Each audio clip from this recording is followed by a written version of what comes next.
কান খুলে শুনে রাখ, বাংলাদেশের জনগণ ঐক্যবদ্ধ ছিল, ঐক্যবদ্ধ আছে এবং ঐক্যবদ্ধ থাকবে। ভিকটিম কার্ড প্লে করার যে গেম, সেই গেম কিন্তু আমরা বুঝে গিয়েছি। আমরা কিন্তু সংখ্যালঘু তত্ত্বকে অস্বীকার করি। বাংলাদেশের সংখ্যা গুরুও নেই, বাংলাদেশের সংখ্যা লঘুও নেই। ট্রেন্ডের কাছে ভারতের থেকে যে পলিটিক্যাল বন্যা আগস্ট মাসে ধেয়ে এসেছিল বাংলাদেশের দক্ষিণ পূর্বাঞ্চলে, সেই দক্ষিণ পূর্বাঞ্চলের বন্যায় কি হিন্দুরা ভাসেনি? সংগ্রামী ভাই এবং বন্ধুগণ, ভারতের যে আগ্রাসনবাদ, এই আগ্রাসনবাদ থেকে কিন্তু কোন ধর্ম, কোন বর্ণ নিরাপদ নয়। বাংলাদেশ হাজার বছরের বেশি সময় ধরে সকল ধর্ম, সকল বর্ণ শান্তিপূর্ণভাবে বসবাস করে এসেছে। তাই বলতে চাই, ভারতের মোদীকে বলতে চাই, মোদী শুনে রাখ, তুই কান খুলে শুনে রাখ, বাংলাদেশের জনগণ ঐক্যবদ্ধ ছিল, ঐক্যবদ্ধ আছে এবং ঐক্যবদ্ধ থাকবে।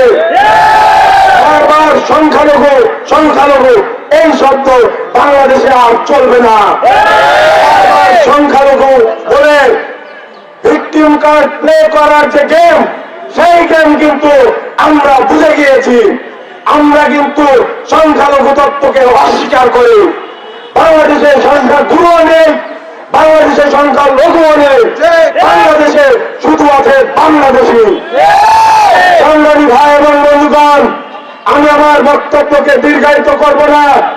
আমি বলতে চাই, আমাদের যে সাইফুল ইসলাম ভাইকে ভারতীয় আগ্রাসনবাদের দ্বারা, হিন্দুত্ববাদের দ্বারা, ইসলামের নেতৃত্বে যেভাবে হত্যা করা হয়েছে, তার অতি দ্রুত সময়ের মধ্যে যদি বিচার কার্যকর না করা হয়, তাহলে কিন্তু আমরা ধরে নেব এই সরকারের মধ্যে সেই ভারতের আগ্রাসন সাপোর্টকারী দোসররা বসে আছে।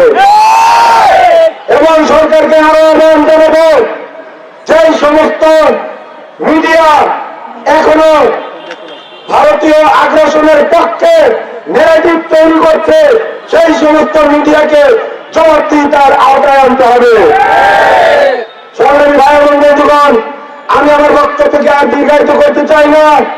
আমি চাই 24-এর এই গণঅভ্যুত্থান, হার মানুষ এক করা বিপ্লব, সেই বিপ্লবের বিনিময়ে অর্জিত যে স্বাধীনতা, সেই স্বাধীনতাকে ন্যূনতম ভাবে কেউ প্রশ্নবিদ্ধ করার চেষ্টা করলে আমরা যতদিন বেঁচে আছি সেটি সফল হতে দেব না।